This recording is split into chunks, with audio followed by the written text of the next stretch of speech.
a reproduction of a Chinese Buddhist sculpture. The actual work of art, made around 1150 AD, appears elsewhere in the museum. The original sculpture is extremely rare and one of the most important Chinese objects at the San Diego Museum of Art. You may touch this reproduction with your hands. As you explore it, you will hear the names of parts that you touch. If you continue touching a single part, you will hear a description of that part and explanations about this sculpture and the people who created it. Begin touching now, or wait for more general information.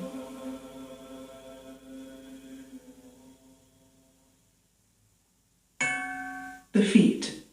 Guanyin stands on bare feet. Notice the toes, heels, and soles of his feet. Guanyin's feet and hands are slightly oversized compared to the rest of his body. The Chinese character Da appears on the soles of both feet. These markings provide more evidence that the sculpture was made in the Chinese kingdom of Dali.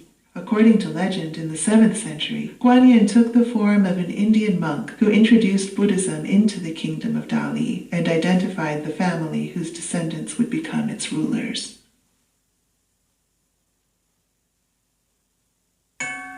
The face. Guanyin's expression is smiling, radiant, and gentle. Notice the broad nose, full lips, narrow eyes, and elongated earlobes. Bodhisattvas are beings very close to complete enlightenment, just one step away from final Buddhahood. They are compassionate beings who will purposefully the left arm and hand, the right arm and hand.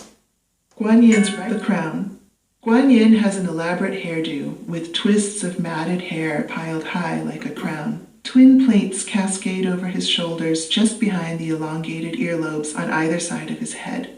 An ornamental band passes across the upper part of the forehead and around the back of Guanyin's head. He thus has the matted dreadlocks of a holy man who has renounced society and the crown of a king, transcending the apparent contradiction of a royal ascetic and showing the illusory nature of such socially defined dualities. The Buddha in the crown. Guanyin's crown is adorned with a seated, meditating figure of a Buddha. Notice the tiny Buddha's head, crossed legs, and hands placed one over the other in the lap in a gesture used during meditation. We can identify this image as the sculpture of the Bodhisattva Guanyin, known in Sanskrit as Avalokiteshvara, by the seated Buddha Amitabha that's found in the crown.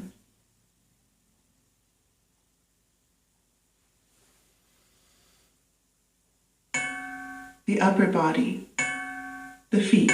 Guanyin stands on bare feet. The garment. Guanyin's the style of the garment. Guanyin, the inscription. 4 columns. The inscription dedicates the statue to 2 princes, the sons of the emperor of the Dali kingdom, which flourished during the 12th century in the present-day province of Yunnan in southwestern China.